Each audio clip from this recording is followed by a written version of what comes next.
for most of you, that's allergies. For me, it's just been plain old sickness. But I'm all right. We're good, and it's good to be back. And I appreciate you joining us on a Libations Friday. Feeling better today. Feeling better. That's what like 12 hours of sleep will do. I did quite literally. I think I told you, Tom, that I went to bed at 7 p.m. last night, and I did. It looked like you needed it. I was hurting up. Yeah. Tom and I were out of town together, and when I took off, I think you could tell I was done, buddy. I thought your cheeks were going to pop. You could just see the pressure in your face. And if somebody knows about pressure in the face due to some sort of malady, well, that's me, buddy. So I see it. I know it. Yeah. You need to get the rest. And what's interesting is talking to you 10 minutes ago before the show started, at conversational levels, your voice sounds completely normal. You've recovered. But at broadcast levels, that's not, and we're a little bit. I'm getting close. I'm getting there. I mean, it's almost there. It's almost back. It's just a little nasally still, and it's got some to it, you know? Life Spectator says you're the trolley. You've been on the trolley too much. Too much secondhand smoke. Smoke them if you got them. Well, that's really good. We should do a lot of cuts for the NIT trolley. For the NIT, today. Yeah. Ding, ding. But it was, it's all right. We're back. It's good to be back, and I missed being here. I actually didn't necessarily want to take the days, but, we get sick. The difference is that when I get sick and this starts to happen like this, I really worry about losing my voice is what I really worry about. That kind of happened like off and on over the last 48 hours. I'm sure my wife was pleased I couldn't talk, but I mean, it's sort of the kids would ask me something, I'd nod. Tea, I'm not a big tea guy. Drank plenty of tea here lately, and I don't even care about tea. I'm a coffee guy through and through, but I've been drinking the tea. The tea and the broth. You don't even need the full soup, just the broth to sip on. It's invigorating. Yeah, I'll be all right. We'll be okay. Now, that said, let me get out in front of this just so you know. And this was already scheduled. I will not be on the air Monday, okay, guys? I'm not here on Monday. But good to go the rest of the week. After that, just Monday. I'm missing Monday. I will not be in town. So that's it. That is a good one, old Dad. And it's true. Jeff sounds like he time traveled to the 40s and went to a ball game at the Polo Grounds. That's fair. Everybody was smoking them if they had them, and they all had them. They all had them in the 40s. It was a prerequisite. You couldn't sit down to eat breakfast without lighting up a cigarette. The whole table, you watch old movies, it's crazy. They all sit down. Now everybody in modern times checks their phone. Back then, everybody sat down and lit up a cigarette. Even before they knew, although there was probably some suspicion just by the way it felt, even before they knew that it was horrible for you, they did it. They were, let's do this. And I always crack up thinking, like, somebody around that table must have thought, do we really got to do this? I'm about to have some eggs. What we got to smoke? Have smoke? Well, eat some eggs? Can't we wait till we all get up from the table? What's the deal? But it was just an automatic reaction. That's what it was. That's what you did. One of my goals as a child and into high school was, because my parents both enjoyed cigarettes for decades of their life and they have quit, but was to get my hands on the newspaper before Dad sullied it with the secondhand smoke. The paper. Yeah, especially Sundays, because you would have the college football section and the regular sports section. But college football would have a breakout of all the scores across the entire country. That was always a hot button day where it's like, all right, which one is Dad allowed to have first and ruin? And usually it was the regular sports section, and I would grab the college football insert. Yeah. I miss the meaningful inserts of the Sunday papers, or like the weekend, even a sorry paper like USA Today, which is really just surface level nonsense. The Friday was always a good one if you got that going into the weekend, because you got 3 days worth of stuff, but also the projected rotations and all that. Like, something is gained and something is lost always, as we know, and technology comes around. And I've talked about this before, but when technology comes around and bumps something out the way, it's no longer relevant. It's not pertinent. It's not something you need. Something does get lost in the process. And I like sort of the process of having to be purposeful. I talk about this with music all the time. Is it cool that we have access to an artist's entire canon of work at the push of a button? Yes, it is really cool that I can look up any album Miles Davis ever made and discover it on, just like that. I don't have to go to record store to find it and all that other stuff. But I miss how purposeful it was to sit down and listen to an album, because you couldn't just hit forward. You had to sit and listen. You know, you put it on the record player, you sat on your bed, wherever your record player was, maybe in the den, and you listened to the record. Well, so something is gained, something is lost. I really feel that way in sports. It's the box score. It's the sitting down with the paper at the morning breakfast table with a cup of coffee and orange juice or whatever it was that you had, and you would go through and scour it, man. I've talked about this a lot, but I do miss that. I don't really even do them anymore.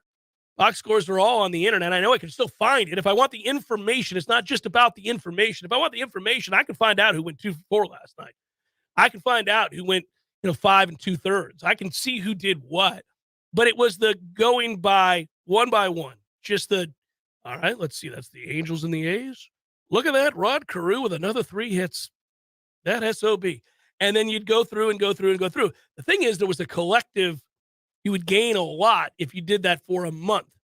So everything, so the next thing you knew, you accidentally knew more about every team in the league because of the purposefulness of going through the box score. Yeah, I feel like that's an opportunity lost. I don't believe MLB has this on their website. They've got a scores page where you can scroll through. But if there was just one master box score page every day, so it has all the games like you're talking about, is it printed and tangible? No. But they're all there, so you can consume. They probably don't want to do that because then you wouldn't click on 5 different things or 6 different things instead of just the one. But I remember one of my favorite things was if a guy had a slow April, and there was guys notorious in baseball, and each one of our teams that were slow coming out of the spring. But then when the weather warms or whatever it is, then they get hot. But they're on a hitting streak and a big one. And they're producing, and you check every day and you see that average, which they were slumping. It's 232. Now it's 241. Week later, it's 250. Oh, you see it. Yeah. 260. He's on the rise. All right, here we go. You get fired up every day to watch those numbers move. It's also why I think, at least in terms of baseball, but maybe this is applicable if you did the same thing in football. We did it less because football was a once a week thing as opposed to baseball, which is a daily thing. But it's why you remember stats so significantly in your youth. Pre-internet, I can remember everything. I remember starting lineups. I remember scores. I remember pivotal games. Post-internet, I don't as much. It's all in passing, and I've never had to be purposeful. It's that Monday show. I need to know. Well, I'll pull that up as we go live. I'll put it here on the monitor. I'll be able to talk with you, glance at a number if I need it. If there's something that I want to interject into that, I'll outline thoughts and talking points. That's not changed. But the memorization, because there is no crutch. You couldn't fall back on something being there. You had to know it. That's it. You just had to know it. Well, that's kind of gone. And that's part of a larger discussion about not having to know anything anymore. And you just look it up on the spot, which is problematic in a lot of ways, but also really, really good in a lot of ways. Because if I need to know something in another part of the world as invented and written in a different language, I can get it translated in a second and read the entire document. Holy moly, technology. On the other side, nobody knows anything. Nobody knows anything. They don't have to. Sucks. All right. R. Wilmer, nobody's filling in for me on Monday. We will likely have a best of for you to answer your question. So did you see this? I'll get to Florida State. There's not a lot going on with Florida State right now. Did you catch that, Director? Yeah. Look, he's got days on end to put it together. Jeez. No, he does. I saw a question about putting it on the YouTube channel. That would confuse too many people. Podcast feed, best of. It'll be there. Yeah. And it'll be on the air. It'll be on the air, It'll too. be on You the can air. hear it on the air. Tallahassee, you're covered. It just won't be on the YouTube feed. You could put a ghost of me just going ooh, ooh, ooh, while the audio runs. That'd be pretty cool. You could even just take that video and run it on a loop, me going like this while the audio plays.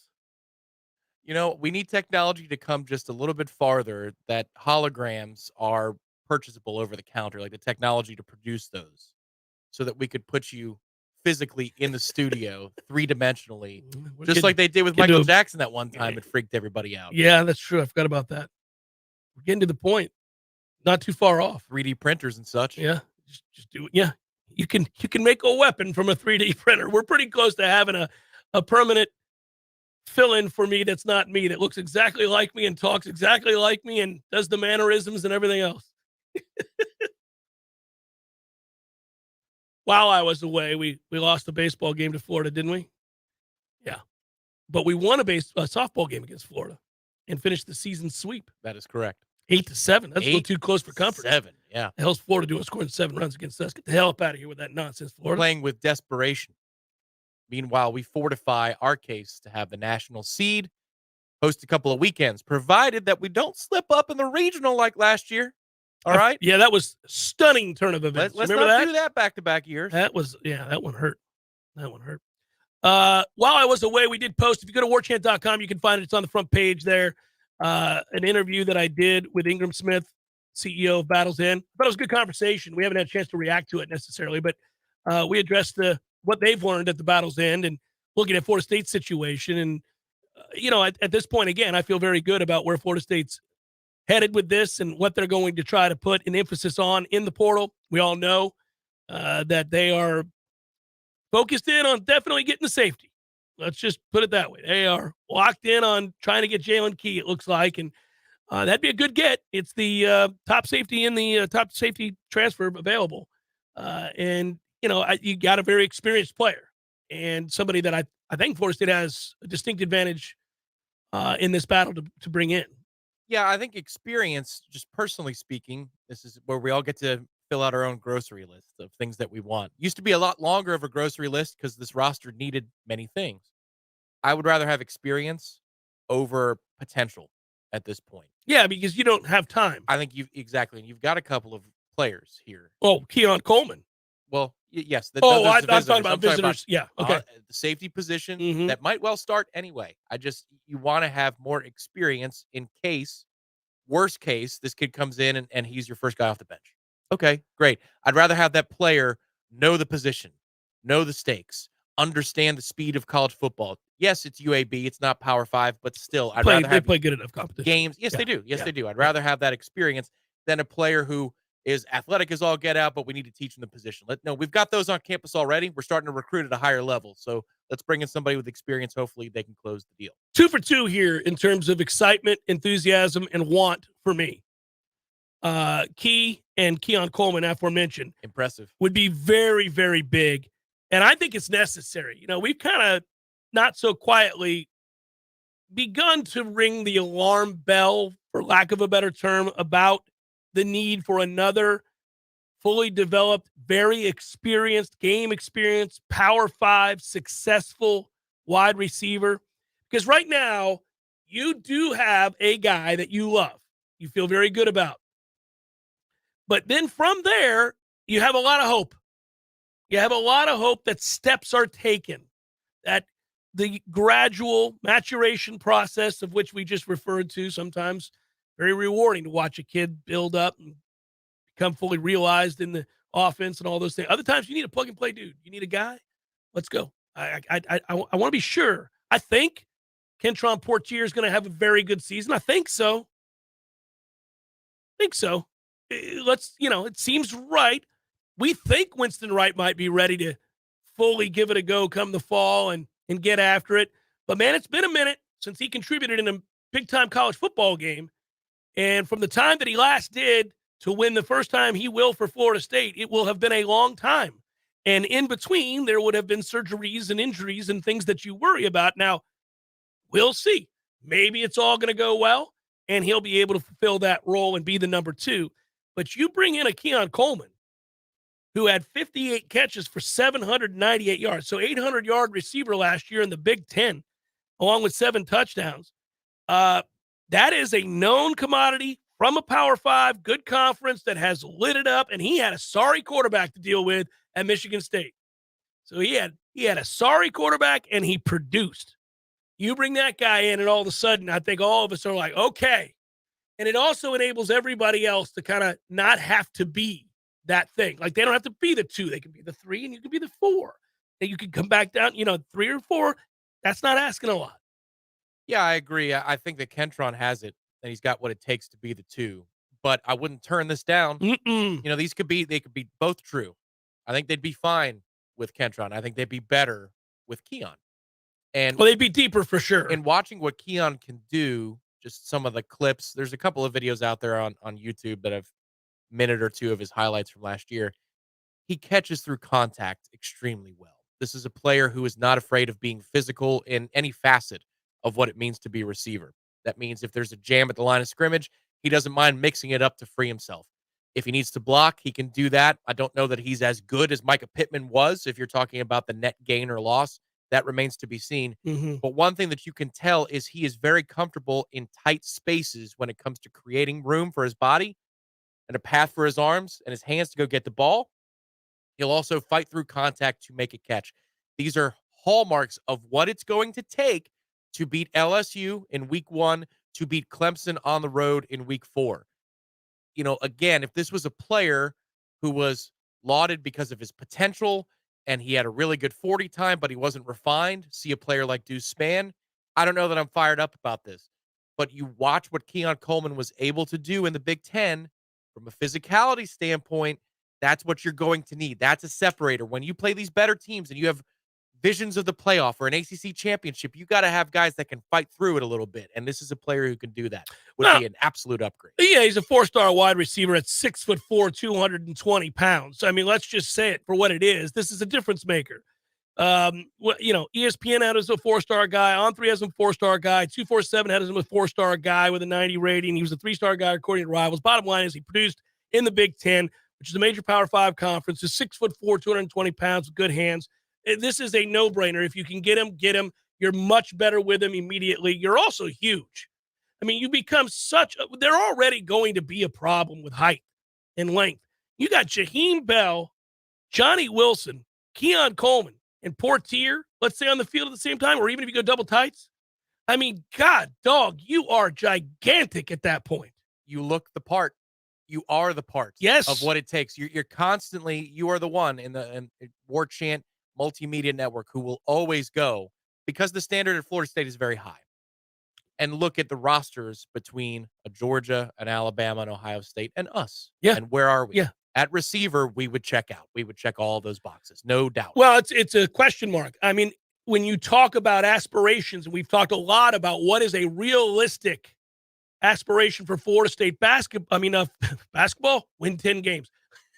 Football, we're trying to go to the college football playoff. We're trying to win the ACC. Got to go on the road and beat Clemson. Got to beat LSU the first game of the year. May have a rematch with aforementioned Clemson. So you got some big games, and you got to have guys that enable you, to win those games, but also if you get into the college football playoff, not be completely overmatched. The standard to which we are holding Florida State football now is radically different. You really go back 2 years, you could not have this conversation with a straight face. You just couldn't have it. It happens fast. These things happen fast. You see already these preseason rankings. It's crazy. I mean, we're as high as 3 in some places. 3 in some places. I was on with Chuck Oliver a week or so ago. You don't know Chuck. He does a show out of Atlanta, right? And it's, regionally syndicated. Yeah. And I like Chuck, get along with him really well. And producer Dan, in fact, Ingram used to be a producer back in the day. But so long story short, we were having this conversation. And he says to me, he goes, I think Florida State could compete for a national title. It's like, you're getting that from people outside of this market. You're getting that from outside of the Florida State fan base. You're getting that with national pundits and regional pundits. It's interesting, the expectations, how quickly they can shift. One good season. That's all it's been.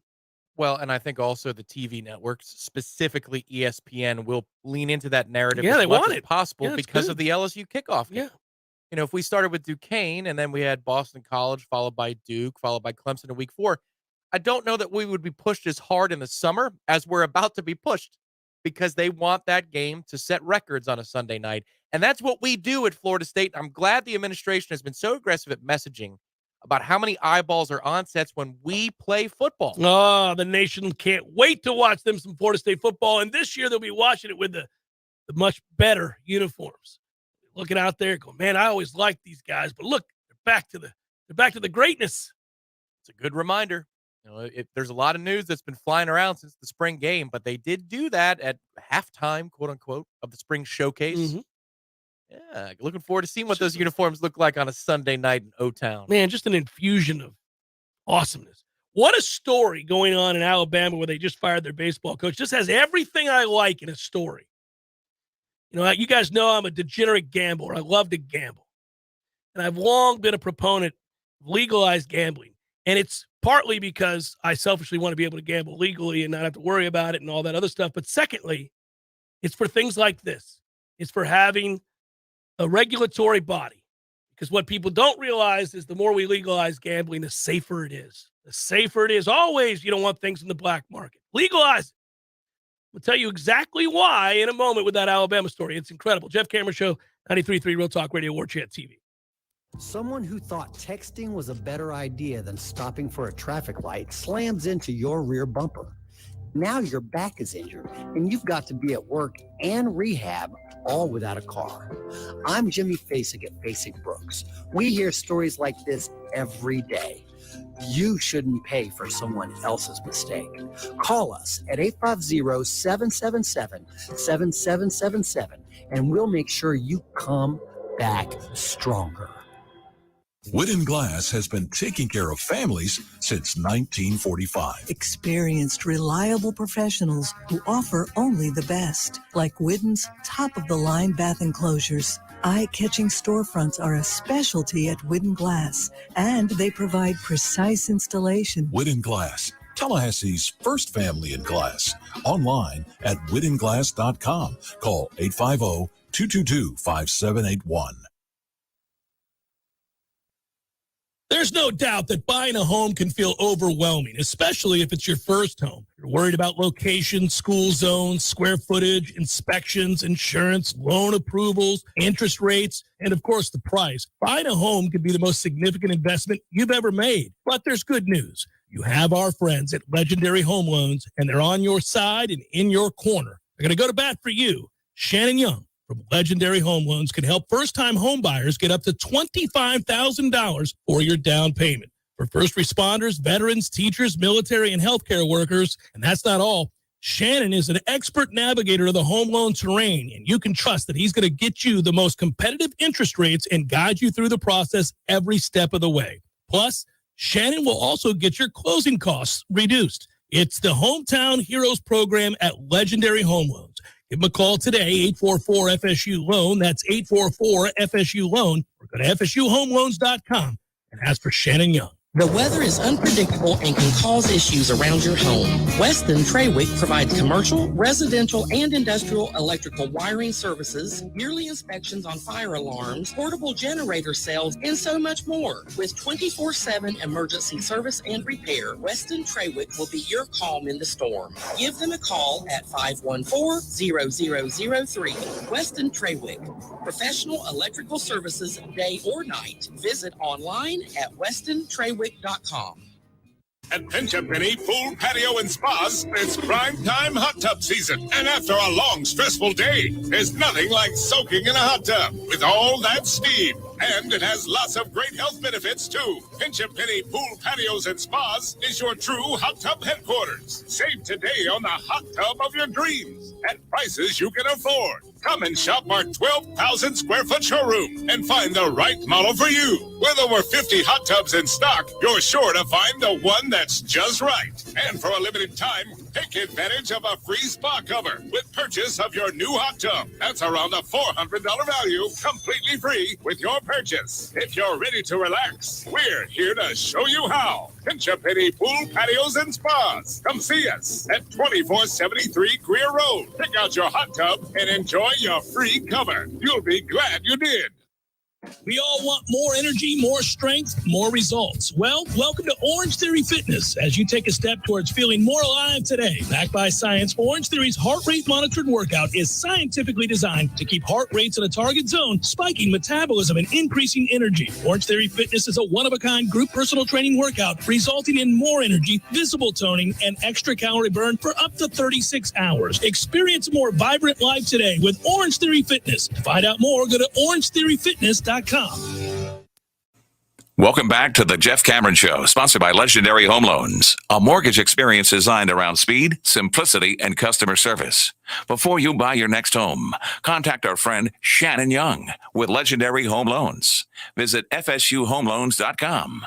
FSUHomeLoans.com.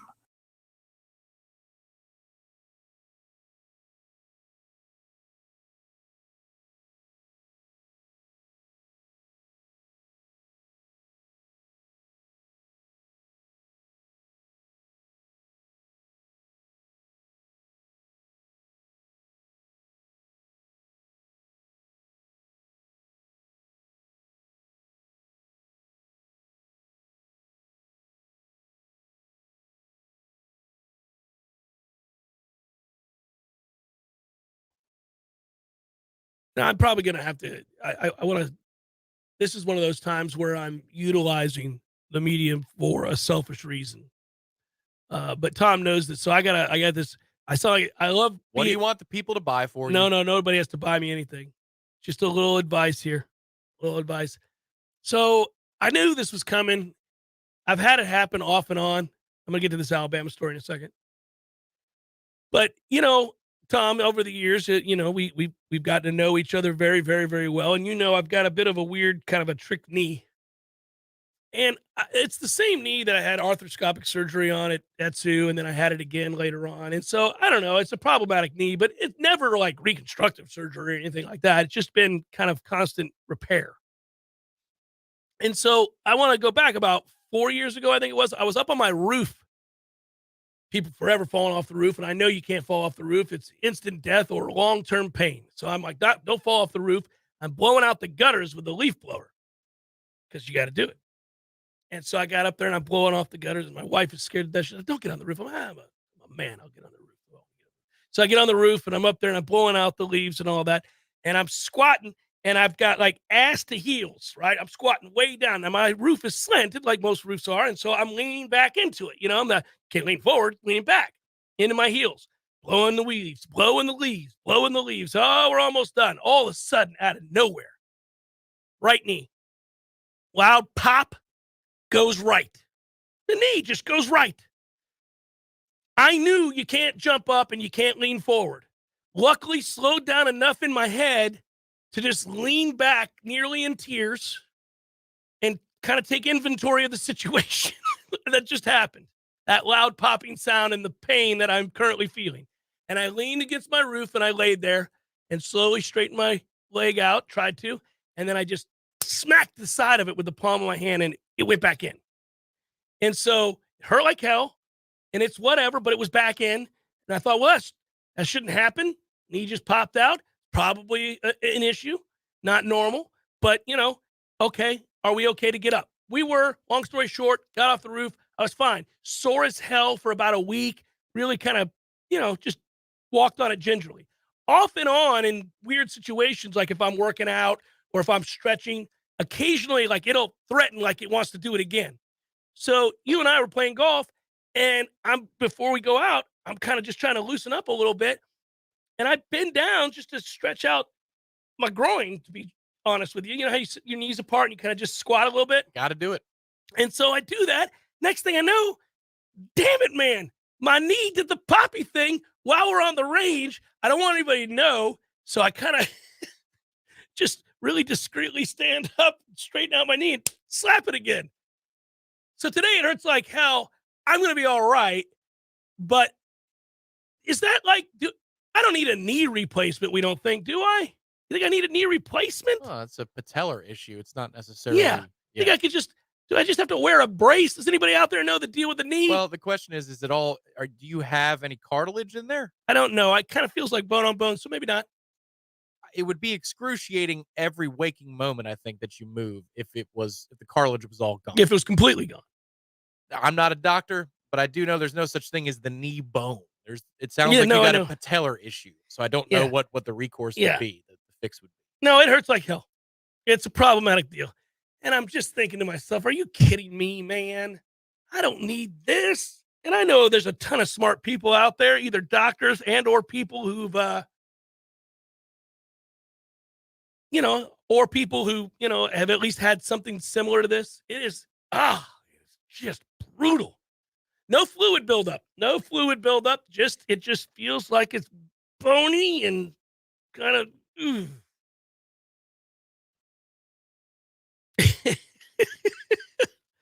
I know, guys. You're just gonna say go to the damn doctor.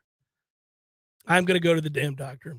TOC or somebody. I'll go over there and be like, hey, man, just tell me I have to wear a brace. I can live with. I'm copper fit. Got to get you a copper fit. I could be Brett Favre. I don't know. I don't want to be Brett Favre. Who are you going to grift money from? Yeah. Who are you going to steal from? Who are you going to lie to? All right. I mentioned it before the break. Yeah, rub some Vicks on it. Get you some of that tussin on there. I love when these stories arise. If you haven't seen it, it's a story that is right up our alley as to why it is that you definitely want,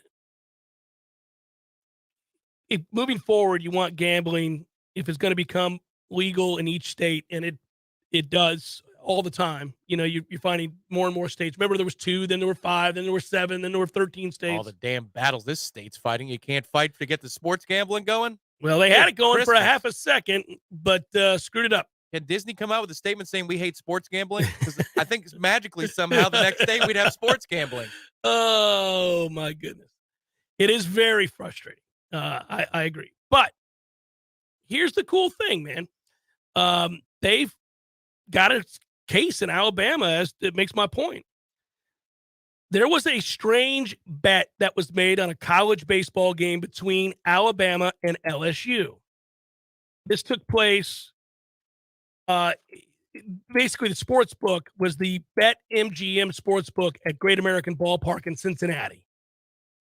Now, these sports books, or Vegas, or any place you go in which you make a bet, they're monitored. These things get caught if there's something fishy. Red flags are raised if it's a strange bet. And the reason for that is there's oversight on legalized gambling. There's oversight.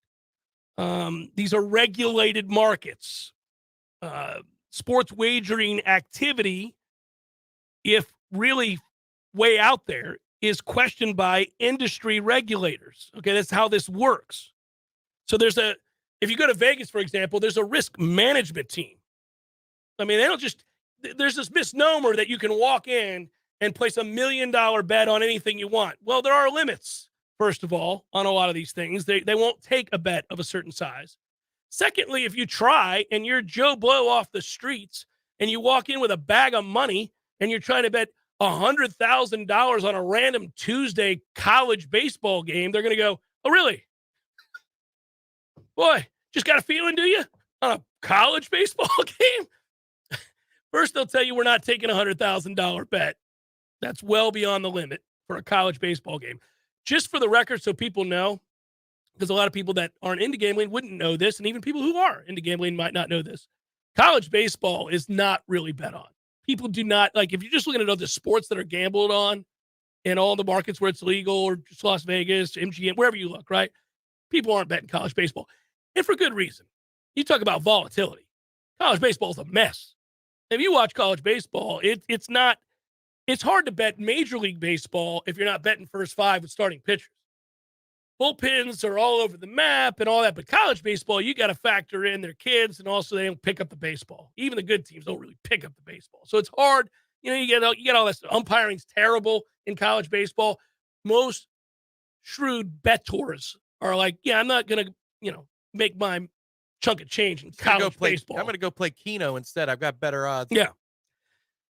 So this story regarding the sports book in Cincinnati that kind of figured this out, there was a fishy bet, and it was about 2 hours before the Alabama LSU game. The starting pitcher for Alabama, Luke Holman, was slated to start the contest. He's their guy. He's their ace, right? He was scratched, something about back stiffness or something, okay? And then they tabbed a reliever, Hagen Banks. Hagen was told about an hour before the game that he was going to be the starting pitcher for that contest against LSU. He's a sophomore, and he hasn't started a game since early March. So, okay. It's a tough spot. Go get him, kid. Against LSU. So, the starter, the ace, back stiffness, who are we going to go with? Kid who hasn't pitched through since March. All right. In and of itself, may not be a sign of something fishy going on, but it's certainly enough that people who pay attention to this sort of thing go, oh, okay. Now, you come in and you try to make your bet. We don't know for sure, but apparently the bettor, and this is unsubstantiated, I read the Purdom story, but he tried to place a much bigger bet, but the book countered with a little bit of, my man, you want to put $100,000 down on a college baseball game 2 hours before it starts, right as they change pitchers? Yeah, we're not going to allow for a $100,000 bet. Try again. So he bet low five figures.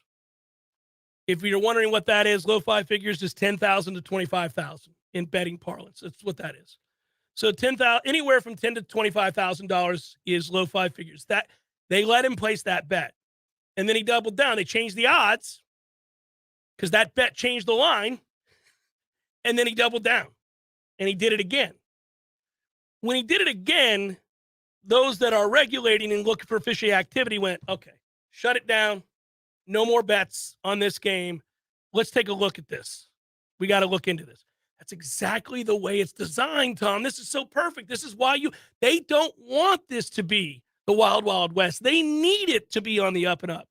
That's why in sports, the number one rule, you can almost be anything and still play professional sports. You could be a horrible guy. We've seen it a million times over. You could be a 3-time convicted felon and start on Saturday. It could be any number of things, but you better not be a gambler. You better not be a bettor. You better not be gambling illegally on the sport you're playing or anything. When you're involved in that capacity, it gets flagged right away and you're done because you can't have the integrity of the games called into question ever. And it's like wrestling. You can't have it. All right. So the sports book thought something was fishy and they went and began to look into it. A regular season, again, college baseball game, you never see this kind of money. They began to look at the surveillance tape of the guy that was staying on the property and phone calls that he was making. So this is kind of interesting because they really watch this. They asked the question, who's the bettor? Have we ever done anything with him in the past? And who's he talking to? Surveillance video. This is pretty awesome. From the BetMGM Sportsbook, found out that he was talking to Bohannon, who is the head baseball coach at Alabama. How did they know specifically would be my follow-up question to the casino without violating the person's privacy and rights? How do they know it was Bohannon? Well, I don't know the answer to that Did question. he use a payphone? Is he that dumb? Did he use a payphone from the lobby? They know that he was talking to Bohannon. The investigation revealed that he was talking to Bohannon. How? I don't know. You can trace the numbers. Maybe there is a rule that when you come into the casino, this is something that is perfectly legit. They can track your personal call history. I would think that they could track if you're making a call from that sports book. If you join their Wi-Fi network, I would think that they could monitor cell tower activity if you're in their facility. In fact, stories of old regarding nefarious activity at a sports book, there have been moments where guys made bets. I was thinking this is the Toledo deal, where when they caught that point shaving scandal, where somebody was making calls right before placing bets, and they were like, "Who are you calling? What are we doing here?" So maybe there is. I don't know what the rules are within casinos and sports books about what they can access, but they somehow did track the fact that he was talking to Bohannon, the baseball coach at Alabama, and at that point, they shut it all down. The books, the bet was off the books, the whole thing. That guy's been fired. Alabama fired him very quickly. Yeah. Yeah. What is called U.S. Integrity got involved with those red flags. What a great name for a company. You like that? And yeah, man, that is the end of that guy's career. We'll see where this goes, but they caught it, and they caught it like that. That's rather remarkable. And also proof of what we've talked about in the past. You want these things regulated. So forgive me. I'm not doing a Rick Pitino here. Cannot be clear enough. I'm not pulling a Rick Pitino to compare two things. Mm-hmm. But it's just interesting to me when you see the machine at work, you understand the scope of it and the investment. Oh, yeah. Yeah. Your brother was an air traffic controller on 9/11. Yes, he was. I believe it is a public record that he can speak that you're relieved in that particular circumstance when there is a national emergency that help is on the way and the machine is activated Very quickly. very quickly in a lot of different ways. Mhm. An air traffic controller on 9/11, especially from Logan, where a couple of those flights originated, I do believe. Mhm. That's, yeah, there are going to be a lot of people that want to make sure that they have an understanding of the situation. And you see the scope of how things can get from 0 to 60. In this case, reading this article, because I read it this morning. Yeah, as well, David Purdum's article on ESPN.com for those who do want to read the article. The amount of people that go into ensuring that this industry stays afloat and its reputation is untarnished. Think about the money that's on the line. Well, it's billions and billions and billions of dollars. Yeah. And you cannot have, all it takes is one scandal that satiates. You need a Tim Donaghy level scandal. Mhm. And how much money goes away because that nobody believes it's a fair enterprise. So they hire, to that end, wings of companies. And there are private businesses like U.S. Integrity. Mm-hmm. Their sole purpose is to make sure that stuff like this does not happen. That all the bets are on the up and up. That the games are on the up and up. But the scope of it is mind-blowing. You think about all of the computers and people that are just here for this monitoring the purpose. Dude's phone call. Yeah. So the, quote, alleged suspicious activity took place on a Friday at the sports book, as I said. The OCCC's investigation, that's the Ohio Casino Control Commission, investigated this. I mean, that's a scary name. Just anyhow, they centered in on two bets. There were two bets that they looked at and said, don't like it. Something's fishy here. Let's take a look at what's going on. And then I told you the nature of what it was that raised the red flag. The size of the bet the guy wanted to make, who he was talking to, and the game that it involved with the starting pitcher being pulled. Scratched 2 hours before the game. A guy that hasn't pitched since March 16th is asked to start, and they go, I don't like it. I think the best kicker here is LSU almost lost the ball game. Well, Alabama, they had a big lead, and they almost blew it. it was 8-1. Yeah. And it got to 8-6. Got to 8-6. Bohannon is sweating bullets over there. He's like, guys. He's calling on a bat boy to come pinch hit. Bohannon's like, guys, I think we should look at these. Nobody swing at this at bat. Coach, first and second, nobody out. I sense he's about to get wild. Let it ride. His fourth pitcher of the game is kicking ass. Calls the umpire over. Foreign substance on his hands. I've been trying to teach him. Go ahead, take a look.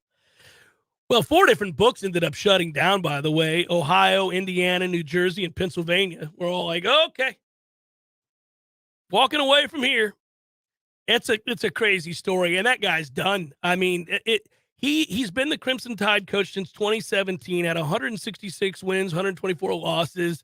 He's had a bunch of players go in the draft. They were 30 and 15 this year. It's a bizarre story. Dude was making, I looked this up. He was making over $400,000 a year. He wanted to make $500,000 this year. I mean, my man. It's a questionable decision, sir. But it's amazing. This thing moves fast because it's not about the money. It's about the reputation. And the reputation is the money. You know, it's not about $100,000. Yeah, that hurts, I guess, a little bit. But that might be like pulling a hair off the top of your scalp or something. It's not what the casino's worried about. They're worried about the headlines that come with it and then the lost revenue from there. These headlines, a lot of times you'll get the NCAA grandstanding after something like this. They don't read the room really well. So they'll see, this is why. No, it's not. No, this is the reason why you want these regulatory bodies in place. Otherwise, it goes underground and you never find out about this. That game gets played, monies are passed around, and that's the end of it. And you never know. Now you have the OCCC, you have the U.S. integrity. U.S. That's right. You have the U.S. integrity coming in, who works with the OCCC, who contacted the SEC, and then the Pennsylvania, Indiana, Ohio, and other commissions to let them know, like, hey, man, nobody can get down on this game. Somehow the ATF got involved. 3 people were on the carpet because they were shocked. No indicators, no evidence whatsoever that any player knew of anything in this situation. And I would guess that's how it goes. Man. Well, dude will be looking at jail time. But in addition to that, a $400,000 a year job has been thrown away now on legal fees and some maybe time. What a story, though. Like, what a job to have if you run a sports book or a casino. Like, on the one hand, by the slot machines, you deal with the lady who had too much and fell into you. And falls all over another customer and smashes into his chair and then falls on the ground. Requires medical attention. On the other hand, you've got an NCAA Division I baseball coach trying to get over on you for $100K. I mean, there's no boring day running a casino or a sports book. Yeah. We don't know what how much money he was going to get, or what. We don't even know the exact number that the guy originally wanted to bet. Oh, okay. Well, So I'm assuming it's 6 figures if they turned it down. They turned it down. It was 6 figures, and they said no. And then it was considered low 5 figures, so 10 to 25, and he doubled down on it. And then when he doubled down on it after they changed the number, they're like, okay. And that's funny. There's been the Arizona scandal, the Toledo scandal. There's been a few in my lifetime. And every time that whatever moron they have going in to make the bet is exactly that. You would have somebody a little bit more shrewd who understands how the book works and how gaming works and who's looking over very closely at these bets. Like the one guy brought in a duffel bag of money, quite literally, like a cartoon. A duffel bag full of money, not in this case, but in a previous case, and then wanted to bet an exorbitant sum on a singular regular season basketball game. And they're like, well, all right, well, there's a limit. We're looking at it. We're not gonna take this bet. We're not gonna take this bet. We don't want to take this bet. Guy insists, arguing with him. They change the number on him to run totally against him. It's insane. It's like he goes from getting 1 to having to give 10. And he's like, I don't care. I want to place the bet. They're like, sir, you can go across the street and get better odds right now than we're giving you by a long shot. Just walk across the street. We're not taking your bet. Nope, we're good. I just want to place the bet. Okay, man. Oh, my goodness gracious. Yeah, you're right. Now, the next thing they're going to have to do is look into Bohannon and see how many times has he done it, because rightfully, everybody is asking the question. Can't be the first time. If I'm that spot starter, I'm like, wow, you really think I suck that much, huh? I haven't pitched you since March, son. Think I'm worth a couple $100,000. Pretty sure you're not going to go out and get the dub. Not against LSU. It's Jeff Cameron Show, 93.3 Real Talk Radio, Warchant TV. Your local news now. Former City of Tallahassee Mayor Andrew Gillum was found not guilty of providing false statements to the FBI, and the jury is deadlocked on counts 2 through 19, which were related to conspiracy and fraud. The court declared a mistrial. The jury did not render a verdict against Gillum's associate Sharon Letman Hicks on the same conspiracy and fraud charges. The alleged false statements were related to Gillum's encounter with undercover FBI agents during a trip to New York in 2016. The jury deliberated the case for 5 days. A new consignment sale is coming to Tallahassee that's perfect for people who wear plus-size clothing. Plus-size Consignment is hosting their inaugural sale June 2nd through June 4th, but they need consigners to make the sale a success. They're accepting men's and women's clothing, sizes 14 and up. The sale will happen at the McClay School on Meridian Road the first weekend in June. People interested in consigning can sign up at the PSC Tally website. This is Rachel Lene with Real Talk 93.3 Local News Update, brought to you by Macklemore Systems, Tallahassee's go-to Mac store. Check them out online at MacklemoreSystems.com. This is meteorologist Michael Caro with your Real Talk 93.3 weather update. High temperatures working up into the middle to upper 80s for this afternoon under partly sunny skies. Then for tonight, mostly cloudy with a slight chance for a shower or storm, a low of 63. Saturday, a chance for some afternoon storms, upper 80s. And this report is brought to you by the Lawn Johns. For all your landscaping and lawn care needs, visit thelawnjohns.com. Currently 65 degrees. At Epps Decorating Center, we're your locally owned Benjamin Moore retailer. We're your store for quality with brilliant and durable paints in a variety of sheens and thousands of colors. We're your store for service with one-on-one advice for contractors and homeowners. We're your local experts, and we're here to help with all your painting projects. Benjamin Moore, available at Epps Decorating Center with 2 locations in Tallahassee. Find a store near you and visit EppsDecorating.com. That's EppsDecorating.com. My man Eddie. Jeff, what's happening, dude? Bears eating people all over the place. I read another article today. It's the third one in the last month of somebody getting mauled to death by a bear. Man, bears have their own space. You got to let them have that. You do. You got to stay clear of bears, is what you're saying? Yes. I got a question for you. Here you go. If you had to be mauled to death, eaten alive by any animal in the world, which would you choose to eat you alive? Ooh, I think maybe I'd want, I don't know, longevity time, a mouse. Just a slow burn. Slow burn. This thing just finished the pinky. It's been a month. I could go to work. I could still do my thing. I could probably live 30 years. I thought you were going to say great white because it'd be quick, or a grizzly. We went with mouse. Yeah, mouse. Okay. Mouse it is. Gordo's bringing the flavor and flair of Cuban food to Tallahassee since 1996. The Jeff Cameron Show, brought to you by Orange Theory Fitness. 2 Tallahassee locations, Midtown on Thomasville Road and Northside in the Village Common Shopping Center. Online at orangetheoryfitness.com.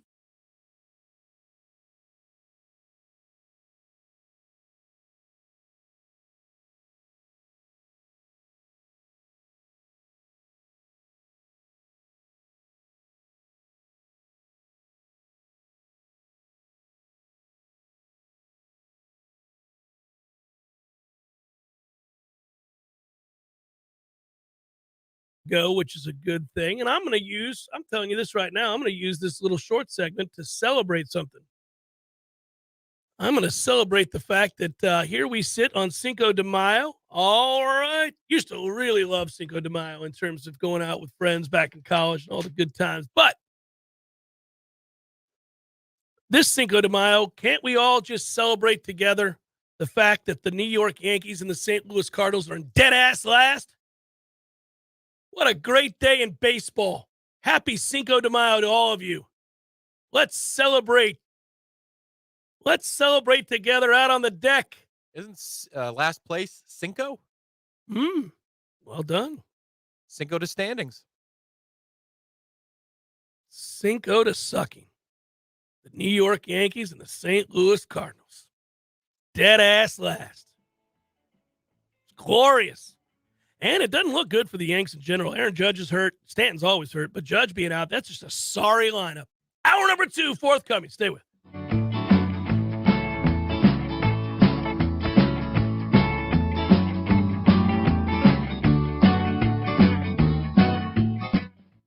This is Jamie McClenny from Trek Financial in Tallahassee. Managing downside risk in your portfolio is one of the biggest challenges that you'll face in retirement. Trillions of dollars in stimulus from the Federal Reserve and D.C. politicians, combined with zero interest rates, have propped up financial markets since the financial crisis ended in 2009. The Fed recently ended quantitative easing and has started to raise interest rates at a time when the global economy was already slowing. Have you considered what another 50% correction in the stock market would do to your retirement plan? If you're concerned about where this all might be headed and would like to find out about the potential benefits of an active risk management strategy for your portfolio, give me a call at 850-900-5200 and schedule a time for a review of your portfolio from an active risk management perspective. Make Jamie your first call for a second opinion. Investment advisory services are offered through Trek Financial, LLC, an SEC-registered investment advisor. Coming up next, more of the Jeff Cameron Show. Live and local on Real Talk 93.3. WVFT, Gretna, Tallahassee. The latest betting odds and live movements from Vegas. This is your action update. Now here are your latest lines from our guys in the desert. Tampa Bay Rays off to a 26-6 start, 17-2 at home at Tropicana Field. They're the $1.95 favorite today against the Yankees. Plus 177, 8.5 over the total. The Braves have Max Fried on the mound, 2-0, an ERA of 0.45. He's a $2.10 favorite against Dean Kramer of the Orioles, plus 185, 8.5 over at Truist Park. Florida Gators in action today, a $1.35 road favorite at Texas A&M in an SEC series. Florida State at home laying $1.55 against Mercer, plus 125. Tap at Trice and Forte, the 5-1 favorites to win the Kentucky Derby. Sign up now for your free VSiN subscription at vsin.com/subscribe. For more sports betting news and information, go to vsin.com. Mike Sennett, Real Talk 93.3. Welcome back to the quickest podcast ever, brought to you by Kohl's. Today's topic, procrastination. Leave it to me to last minute shop for Mother's Day. It snuck up on me too. Luckily, Kohl's has gifts for under $50, like Sephora beauty favorites, comfy activewear, the latest tech. Wow, not bad for the last minute. Right? I found something so perfect for all the moms in my life. Yep, I'm convinced. Here I come, Kohl's. Select style. Sephora coupons and Kohl's Cash do not apply. See store or Kohl's.com for details. Smooth skin begins with hydrating ingredients. Olay Hyaluronic Body Lotion nourishes your skin with all-day hydration for deeply moisturized results that give you confidence like buttery soft shoulders like and visibly smooth skin like. Quench your skin with nourishing moisture from Olay Hyaluronic Body Lotion. Try Olay Hyaluronic Body Wash too and get skin your face will envy. When you need a plumber quick, how long is an acceptable time to have to wait? Yeah, hey, it's the Millers again. Just calling you about our little plumbing problem. 2 hours? Hey, we were hoping you can get here soon because the water is getting really bad. I mean, please hurry. 4 hours? I know you said you were on your way, but, honey, tell the kids to tread water. 8 hours? Don't worry about us. We're fine. At M&L Plumbing, you'll never have to wait long for quality, dependable service right when you need it. At M&L Plumbing, we listen to our customers, and our qualified technicians aim to achieve 100% customer satisfaction. So the next time you need plumbing work or repairs, think of the name M&L Plumbing, your local plumbing experts, commercial or residential. Give us a call, 850-575-9393, or visit us online at mndlplumbing.com. M&L Plumbing, for all of your plumbing needs.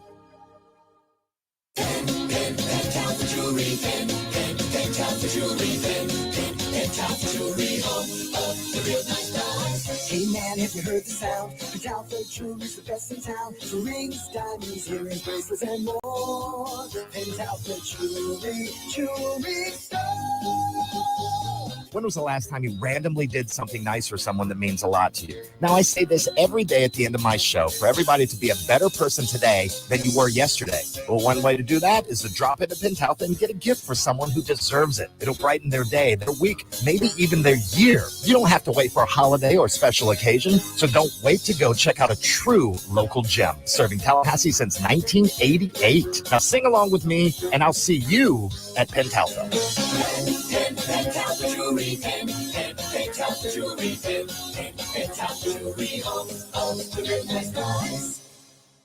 Hey, no fans, our partner ISF Inc. is a national management and IT consulting firm located right here in Tallahassee, Florida, solving the future for state governments through strategy, process, and technology. As a trusted advisor for state governments, ISF knows the importance of defining a clear and detailed strategy. Our friends at ISF can help your organization create a strategy that sets you on a path to success. ISF, your vision plus our expertise brings your brilliant ideas to life. Visit ISF.com to learn more. ISF, solving the future.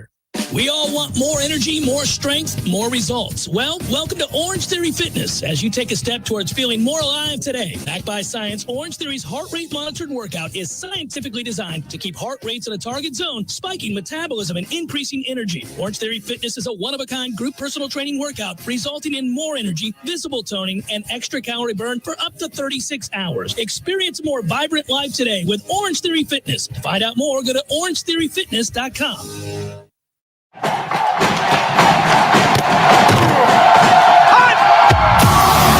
Broadcasting live from Florida's capital city, this is the Jeff Cameron Show, brought to you by Orange Theory Fitness on Real Talk 93.3. Now, stop what you're doing and listen closely. It's time for the Jeff Cameron Show in 5, 4, 3, 2, 1.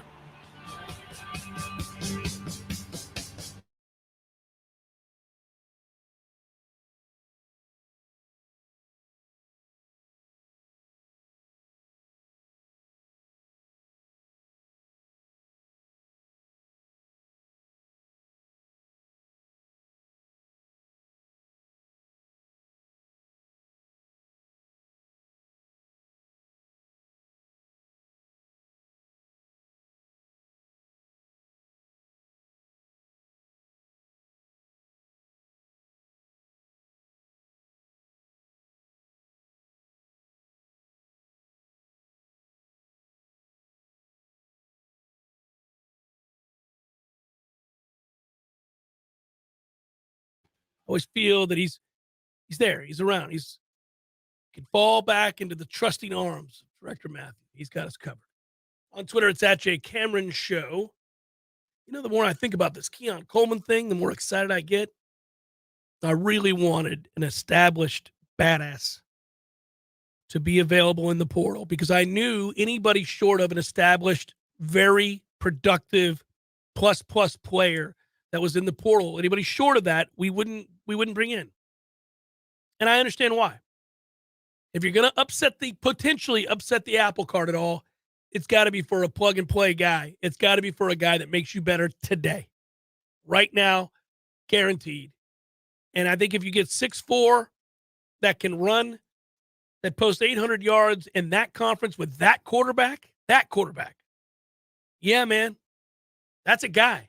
How much better is Keon Coleman when Johnny Wilson's on the other side and Jordan Travis is throwing you passes and you have an established running game?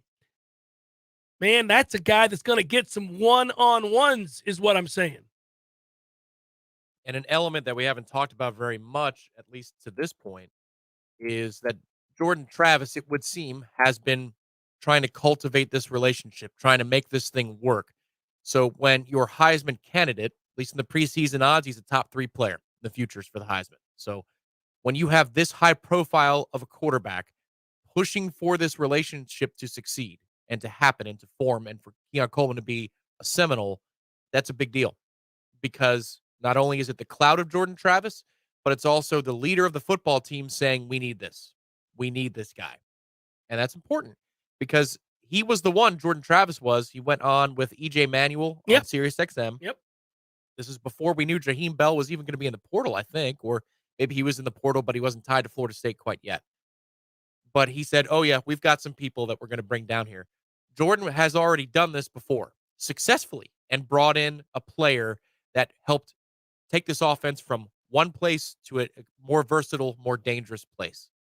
So we haven't talked about it from the Jordan Travis has clout and he could pull his weight perspective, but that's what's happening here. And he's only going to help the cause to be Keon Coleman's next destination. Yeah, I agree. And I'm very, very, very excited about that. I just think that if you look at all the places that he could land, this seems like an excellent destination. I mean, just objectively speaking, having that quarterback reach out to you with the numbers he put up a year ago, knowing that they're better.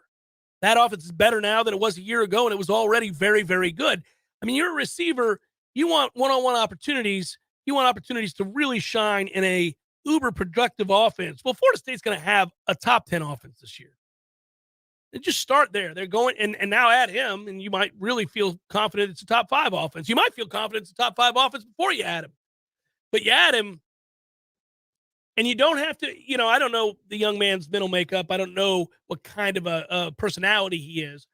But I would assume as a receiver who's been very productive and has his skill set, that, he wants to put up numbers. He wants the ball. But sometimes it's nice to know that you don't have to be the guy singular. You don't have to come in and be the sole reason that a team succeeds. A lot of times teams are desperate in the portal or desperate when they're looking at players. Florida State's not desperate. And that, I think, works well in his favor. Have balance. This offense should have balance. And also, by the way, sometimes we forget this part of it. Talk about numbers for players. Who's the quarterback? What's the offensive line situation? What's the outlook for the defense? All these different things. Are they going to win games? Like, if I'm a guy and I'm transferring to a place, I got to know, are we set to win?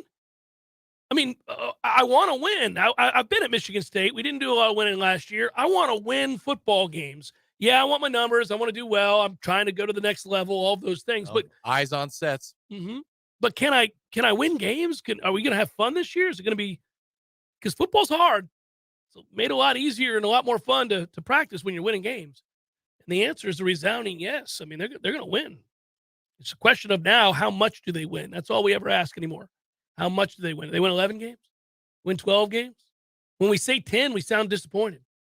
They win 10 games? Well, the other part of the equation is, the coaching staff has been very good about this. They've been open about it. We've talked about it, I think it's spring camp luncheon. And that's how they vet the fit, how they vet the player. Now, this is a skill set that most certainly would upgrade the receiver room. It would most certainly upgrade the offense. But Mike Norvell, the coordinators, are very aggressive about trying to make sure and pushing these players to understand that you're coming here to be a part of a process. You're not coming here to get an easier ride than maybe some of your counterparts that aren't as talented as you are. They want to make sure that you can fit the locker room and not implode it. So I think that's the last step here. Of course, Keon has to want to come, and that's, up to him. But I don't think we're going to make an awful pitch here. I think we're making a very compelling pitch at Florida State in this time, in this offseason, with a group like the Battle's End. I think we're in a good position to land his services, but you got to have the okay from the head coach and the coordinator too. This has to be a personality fit. Yeah, without question. And we now will find out whether or not that is answered with the affirmative. And if it, I think the other part of that, Tom, is if it isn't, if he's not a fit, if for some reason we're not interested. Clearly we are. He wouldn't be coming on a visit if we weren't interested, but maybe after the visit we're not. I don't know. If that's the case, at the very least you can fall back on, well, this is a proven process of vetting. They've been right a lot more than they've been wrong, and they've really been able to cultivate something pretty special in that locker room. So whatever parameters they're utilizing, and we know because we've talked to the coaches about this, they've been the right ones. If the guy didn't come, then maybe he just didn't need to be here. It's kind of the way you look at that. Well, it's not like you got nothing behind him. It's just when it comes to proven Power 5 production, you don't have as much. This would be an upgrade in that arena. He's got a skill set that it looks like is as good, if not better, than most options that we have on this roster when you combine how old he is. But if it doesn't work out, man, it's not like the cupboard's empty like it was 3 football seasons ago. Yeah. You don't have a single guy who can win a one-on-one. You're like, oh, no. Yeah. You've got a lot of guys who can win a one-on-one. Some of them are just less proven than others. Yeah, that was hurtful when that happened. That was a toughie. That's the luxury. Key is the necessity. Is that fair? Coleman is the luxury. Key is the necessity. Yeah, if not Key, somebody. It seems to be Key for sure, but the position, sure, yeah. Yeah, the position is absolutely a necessity at this point. Again,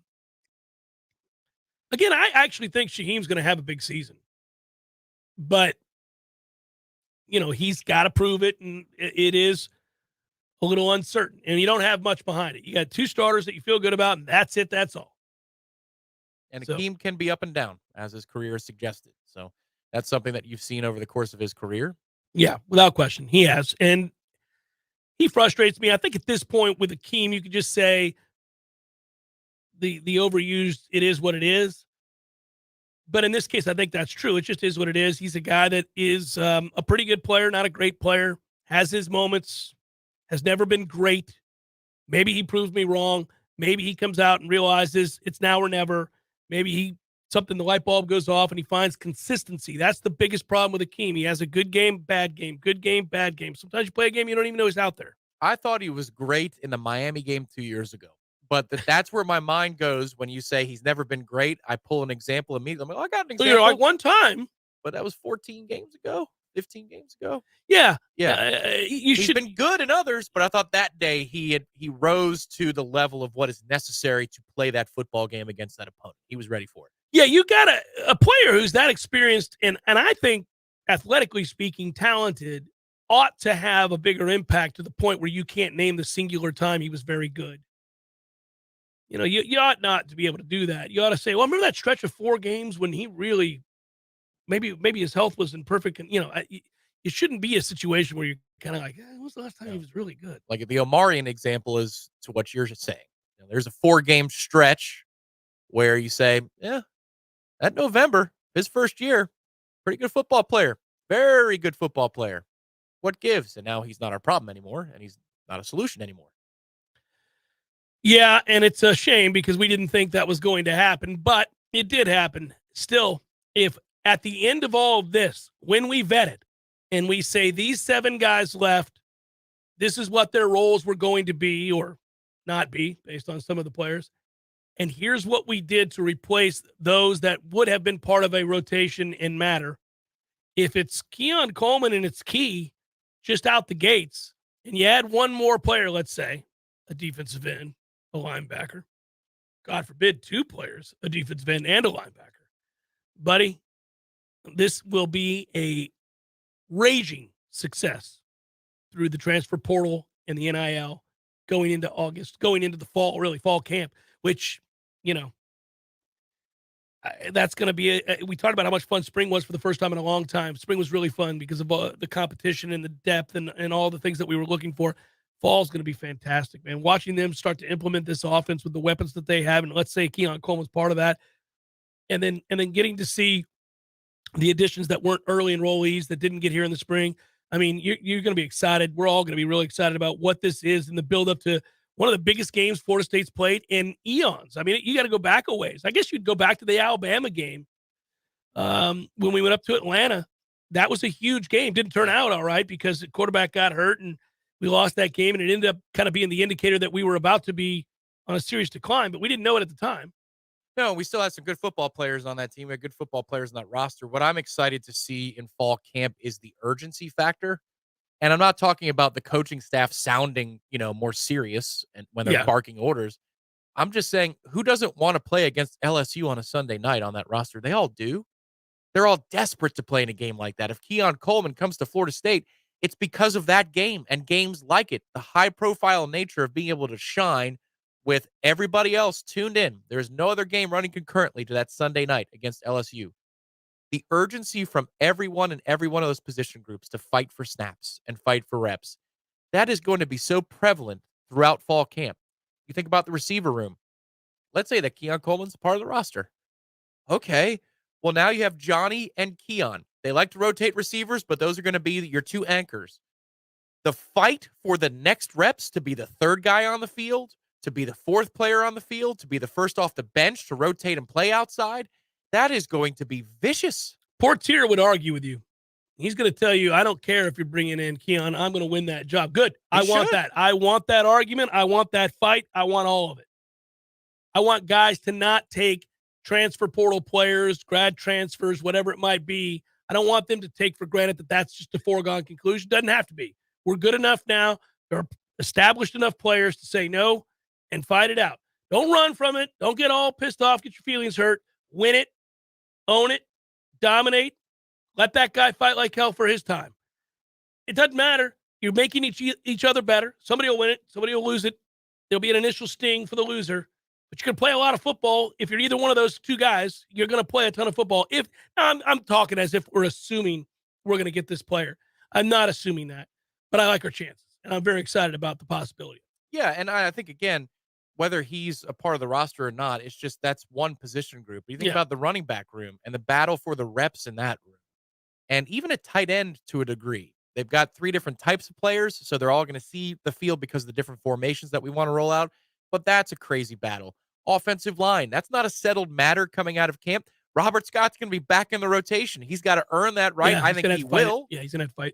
But the second tackle job, let's just say that Robert does lock down left tackle. The battle for the second tackle job is going to be crazy for 3 weeks. Defensive interior, who wants to start? Who wants to be our starter? We know we're going to rotate a bunch of you, but who's going to be the starter this weekend? Defensive end, corner, safe, you do it. You name it. You go down the line. That competition is going to be so urgent, and it's going to be player-driven which is different from years past. It hasn't been player-driven. It's been coach-driven. Hopefully it's that way for the next 10 years. That's just commonplace for winning programs that fight for playoff spots every year, win conference championships, find themselves in the playoffs. It's just what we expect. Gets to a place where you're not even talking about it because it's an assumption and it's a fair one. There's no doubt that buying a home can feel overwhelming, especially if it's your first home. You're worried about location, school zones, square footage, inspections, insurance, loan approvals, interest rates, and of course, the price. Buying a home could be the most significant investment you've ever made, but there's good news. You have our friends at Legendary Home Loans on your side, in your corner, going to bat for you. That's Shannon Young from Legendary Home Loans.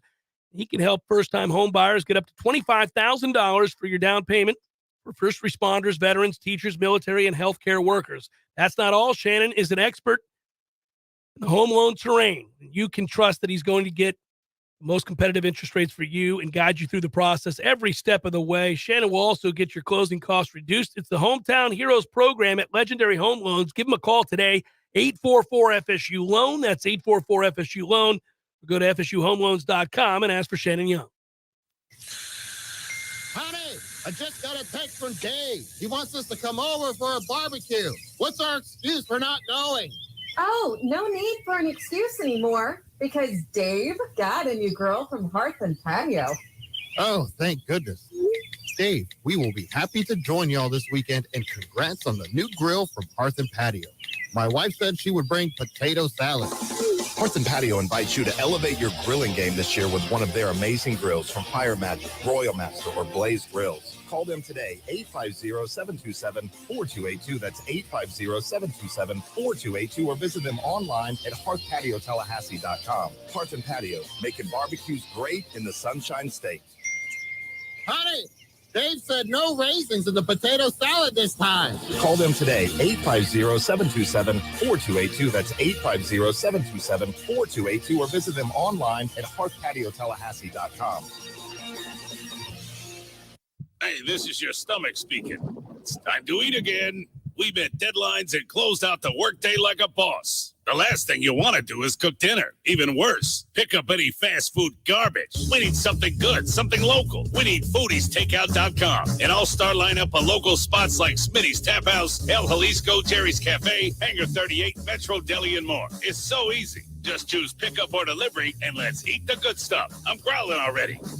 Visit foodiestakeout.com. There's fun to be had every night at the Corner Pocket. Take home prizes on Trivia Tuesdays and Beer Bingo Thursdays. And kickstart your weekend with Martini Fridays. Plus, happy hour runs every weekday and game day specials every time the Noles take the field. Watch all the best games at the Corner Pocket's Vegas wall, featuring 560 inches of flat screen TV heaven. Oh, really? The best food, the best drinks, and the best place to watch all the games. Tallahassee loves the Corner Pocket.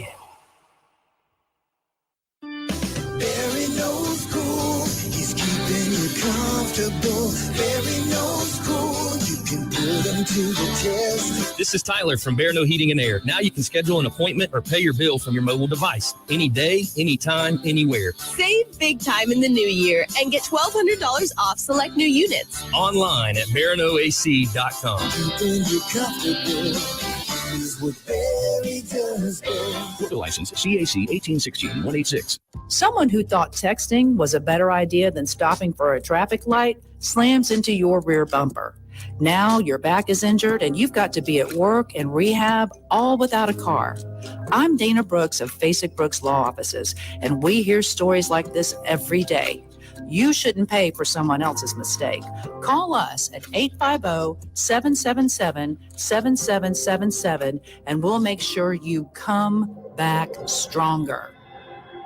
Hi, everybody. It's Ed Dean, Florida's #1 statewide radio talk show, now in Tallahassee afternoon drives from 5 to 6 p.m. right here on Real Talk 93.3 FM. Yes, highly entertaining, fast-paced, never boring. We always give you the story behind the story when you catch the Ed Dean radio show. And we are ready to go Tallahassee daily, 5 to 6 p.m. It's the Ed Dean radio show on Real Talk 93.3 FM WVFT. We all want more energy, more strength, more results. Well, welcome to Orange Theory Fitness as you take a step towards feeling more alive today. Backed by science, Orange Theory's heart rate monitored workout is scientifically designed to keep heart rates in a target zone, spiking metabolism and increasing energy. Orange Theory Fitness is a one-of-a-kind group personal training workout resulting in more energy, visible toning, and extra calorie burn for up to 36 hours. Experience a more vibrant life today with Orange Theory Fitness. To find out more, go to orangetheoryfitness.com. Welcome back to the Jeff Cameron Show, sponsored by Legendary Home Loans, a mortgage experience designed around speed, simplicity, and customer service.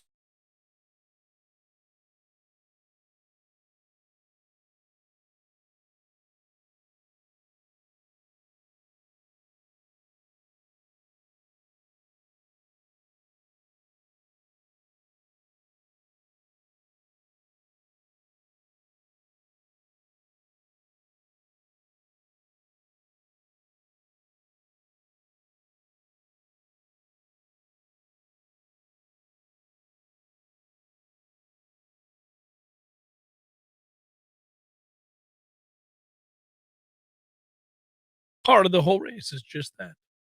I've said that before on the show, that when the Kentucky Derby runs, all I really care about is the moment in which the play-by-play man says, "And down the stretch they come." I can't do it right now. My throat is hanging in by a thread. I have to ask our Australian friend who to pick. He likes the ponies. He likes the ponies? Oh, yeah, big time. You know, for as much as I like most facets of gambling in the strategies, philosophies behind certain choices, I've never understood horse racing. And what I mean by that, my dad, big into horse racing. When they moved from Pennsylvania, they moved to, when he was a kid, they moved to Hialeah in Miami. He went to Hialeah High. And he and Eddie Agramonte can have that conversation. But he used to work at a furniture store owned by this Cuban gentleman who, at the time my dad started to work for him, could barely speak English, and they became fast friends to the point where my dad had to cover for him when he'd go to the track because the guy's wife would come to see him during lunchtime, and he'd be at the track. My dad loved this guy. The guy gave my dad a job, and he watched as he became a big part of the community, learned English, worked his ass off, and had a really successful furniture store. But his vice was that he loved the ponies, and he loved to bet on the track. Dogs, horses, and highlight, which I think is awesome. I would have loved this guy. My dad's described him a lot. But he learned so much, my dad did, about the horses, to the point where even today, now he doesn't gamble, but even today, he can sit down and talk to you about the history of horse racing, the significance of certain trainers and horses and styles and tracks and everything. I don't know a thing about it. It's like one of the few sports, admittedly, that people celebrate in this country even a little bit, that I don't know anything about. I don't know anything about breeding horses. I mean, I can figure out, got to set them out to stud. Yeah, I mean, I can figure it out, genetics, but I don't know anything about the sport. I don't know like how people sit down at a track and figure out who they're going to bet. Don't know anything about it. I like the different types of bets, and I always read up right before the Derby. You got to bet this to win this, and this is the trifecta, and this is whatever. I know those things. I know what they mean. I know what I win if I hit, but I don't know how you decide. It's a horse. I don't know.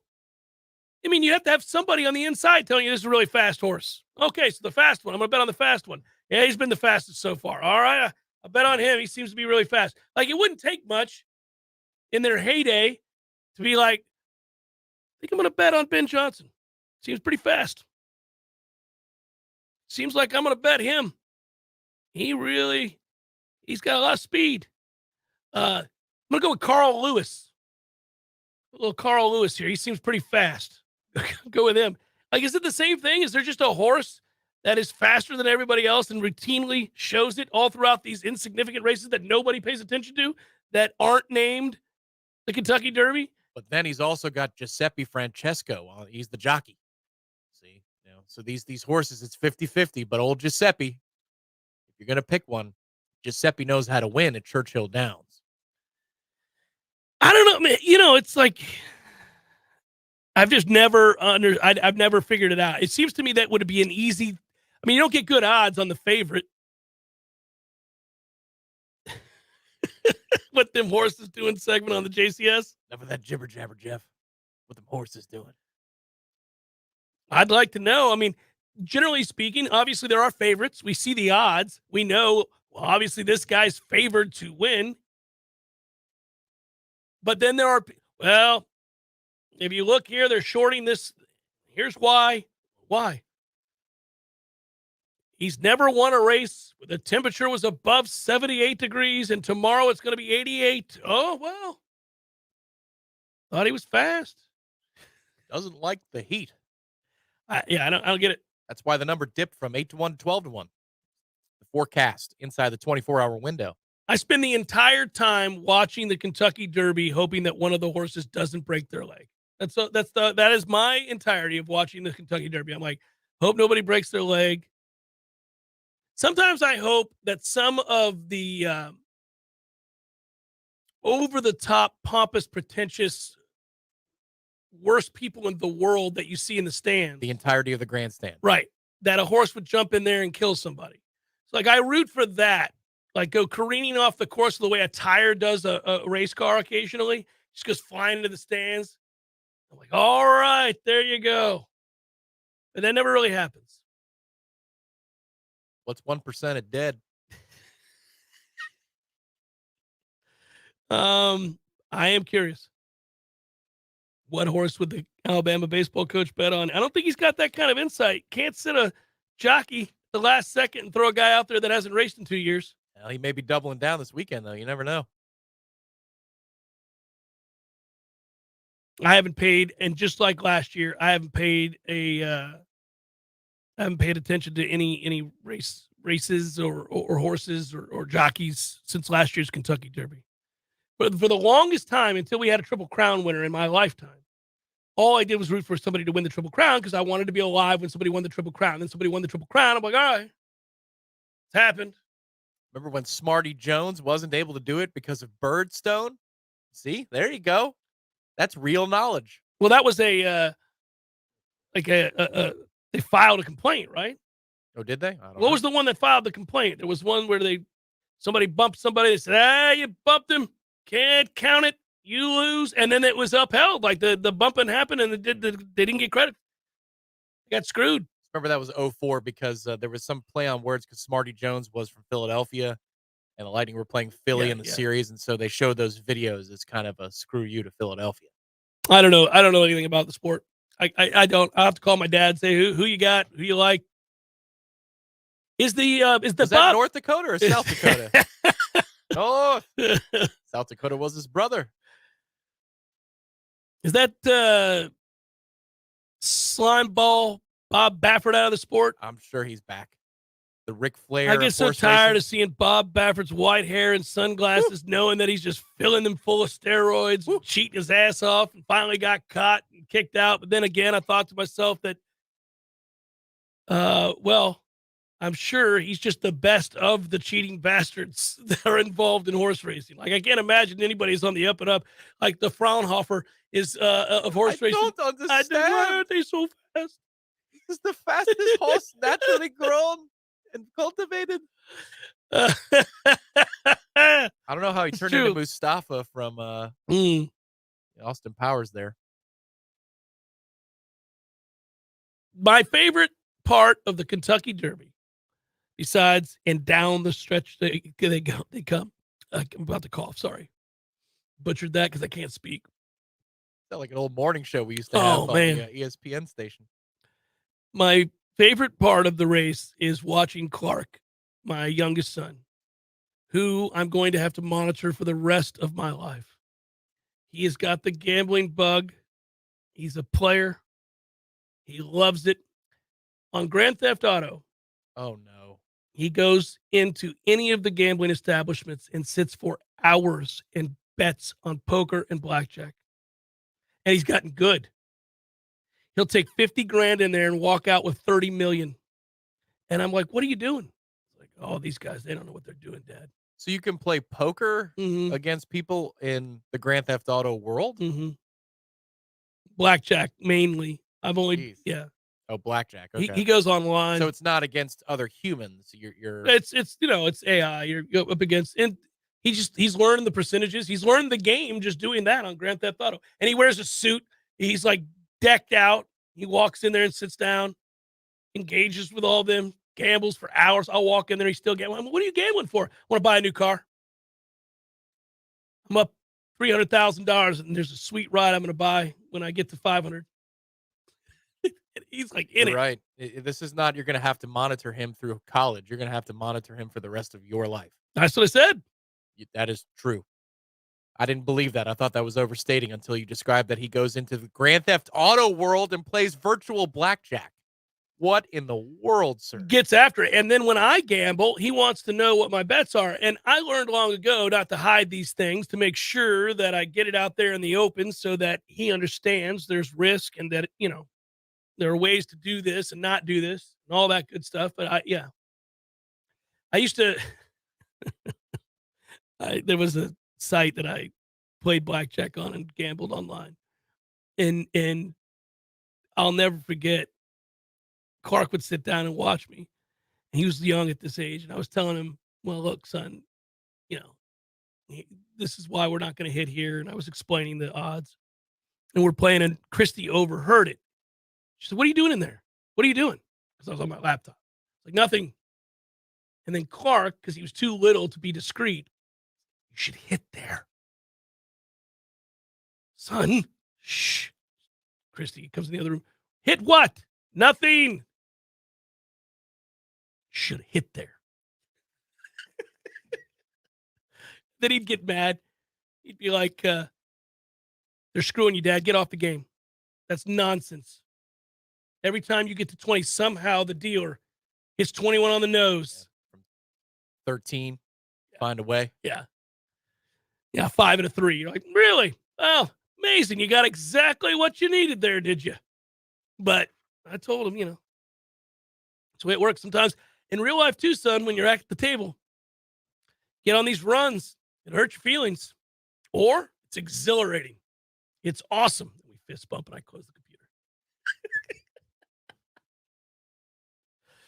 You better have an emergency fund stacked away for the first time that he goes somewhere, because he's going to need a plane ticket to get home.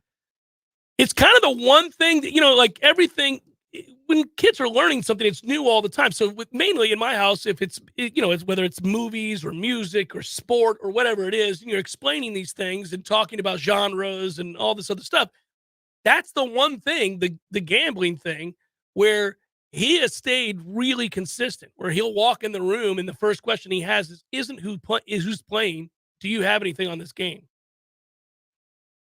Most of the time, the answer is no. I don't gamble every day. I don't gamble all that much. I know it sounds like it. I like it. I'm intrigued by it. But most of the time, the answer is no. But when I do and I say yes, he's like, ooh. Okay, I'll watch with now you. He's going to sit down and watch. I was going to go leave, but I'll sit down. You're giving 7? What are they up? 9? Whoa. Hold on. Here we go. The Jeff Cameron Show, 93.3 Real Talk Radio, Warchant TV. Your local news now. 4 people, including the suspected shooter, are dead following 3 incidents in Moultrie. The GBI said the suspected shooter was Contavious White, 26 years old, of Moultrie. A man and woman were found dead at a McDonald's restaurant in the 500 block of First Avenue Southeast early Thursday morning. After taking a look at the security footage, the GBI said White arrived at the restaurant and called for assistant manager Amia Smith to answer the door. White then shot and killed Smith. White is then seen walking into the restaurant and then shot himself. Police say they were alerted to respond to another shooting. The suspected shooter's mother, 50 years old, was found with a gunshot wound but still alive in the 1100 block of 6th Street Southwest. Officials confirmed she was taken to a hospital but later died from her injuries. Police then responded to a 3rd shooting incident. The suspected shooter's grandmother, 74 years old, was shot to death next door in her home. The identities of the shooter's mother and grandmother have yet to be released. This is Rachel Lene with your Real Talk 93.3 local news update, brought to you by Macklemore Systems, Tallahassee's go-to Mac store. Check them out online at MacklemoreSystems.com. This is meteorologist Paul Trombley with your Real Talk 93.3 weather update. Partly cloudy skies this afternoon with daytime highs approaching 83. Winds out of the south, 8 to 15 miles per hour. Mainly cloudy skies expected tonight. Slight chance for scattered thunderstorms. Lows dip down to about 65. Sunshine mixed with clouds at times. Tomorrow, chance for scattered thunderstorms. Highs level off around 88. This report is brought to you by the Lawn Johns. For all your landscaping and lawn care needs, visit thelawnjohns.com. Right now, 81. A cup of Joe, Java, brew, go-go beans, brain water, liquid lightning, wakey juice, whatever you call your cup of coffee, you're missing out if it's not Grassroots Coffee. At grassrootscoffee.com, you'll find an easy way to order the best roasted coffee beans available. It's very simple. Choose the blend you want and how you want it ground, and the bag you receive will have the date your beans were roasted and packaged on it, all written by hand and signed by the roast master himself. You'll know that's as fresh as it gets. You can get Grassroots outside of your house also at some of your favorite restaurants in town. Next time you're out to eat, try asking for Grassroots Coffee by name, because there's a good chance they will have it for you. And if you own a business, Grassroots Coffee has options to stock your break rooms with all the productivity powder your team needs. Plus, like some other options that you'll find at work, Grassroots Coffee actually is a part of our community. Get to grassrootscoffee.com today and get yourself a treat. Some locally owned, locally roasted, and locally loved Grassroots Coffee. See Nice Tire and Auto Service at 4792 Bluntstown Highway today. The ASC trained technicians at Nice take the guesswork out of fixing your car. That's why wherever you see the Goodyear sign, you'll find what you want in tires and service. From preventative maintenance to a major overhaul and everything in between, you name it. Plus, Nice's services are backed by a nationwide limited warranty. Stop by Nice Tire and Auto Service. 4792 Bluntstown Highway, just west of Capitol Circle. My man Eddie. Jeff, what's happening, dude? Bears eating people all over the place. I read another article today. It's the third one in the last month of somebody getting mauled to death by a bear. Man, you know, bears have their own space. You got to let them have that. You do. You got to stay clear of bears, is what you're saying? Yes. I got a question for you. Here you go. If you had to be mauled to death, eaten alive by any animal in the world, which would you choose to eat you alive? Ooh, I think maybe I'd want, I don't know, longevity time, a mouse. Just a slow burn. Slow burn. This thing just finished the pinky. It's been a month. I could go to work. I could still do my thing. I could probably live 30 years. I thought you were going to say great white because it'd be quick, or a grizzly. We went with mouse. Yeah, mouse. Okay. You know? Mouse it is. Gordo's, bringing the flavor and flair of Cuban food to Tallahassee since 1996. The Jeff Cameron Show, brought to you by Orange Theory Fitness. 2 Tallahassee locations, Midtown on Thomasville Road and Northside in the Village Common Shopping.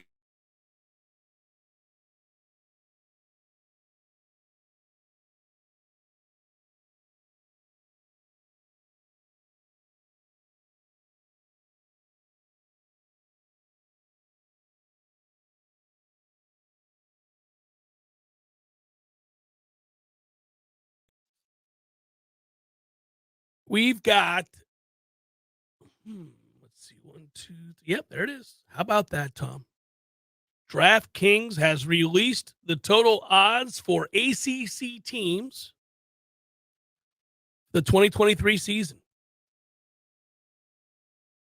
And the list goes like this. Win total odds for ACC teams. Let's just start with these win totals. Got a guess? Anybody got a guess on the chat? Highest win total predicted here? It's 10. 10 flat. 10 flat. Interesting. That 10 belongs to Florida State. Whoa.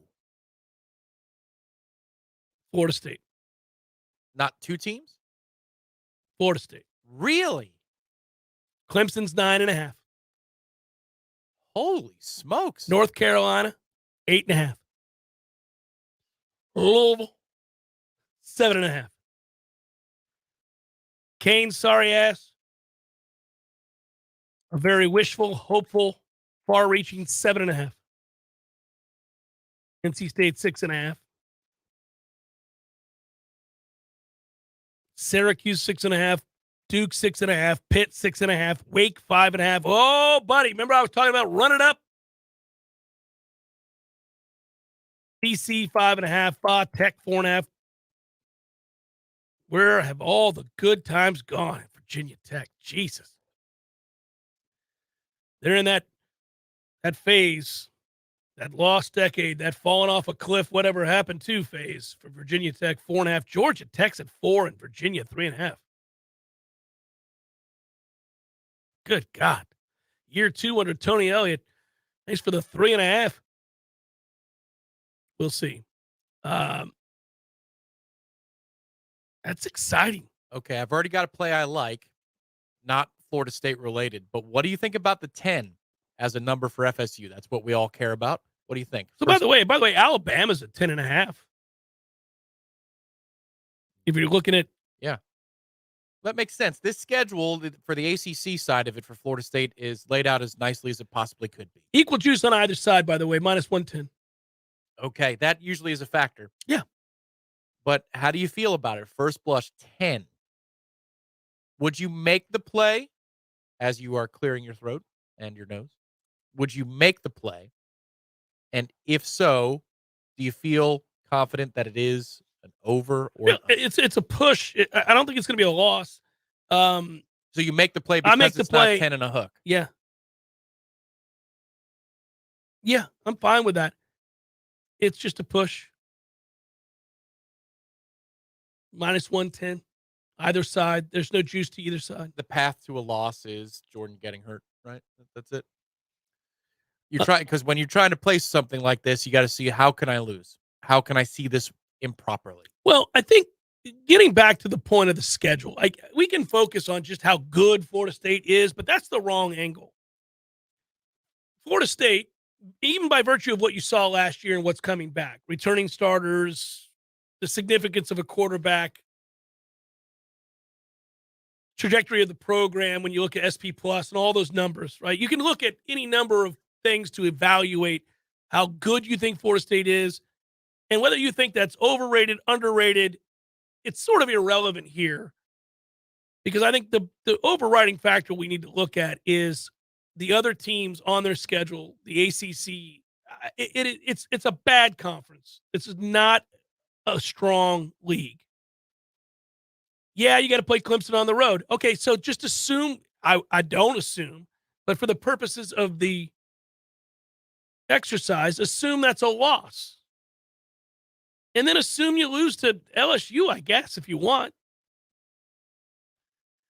The only way you lose the bet is if you have an upset in one of these other games, in a game that you're favored.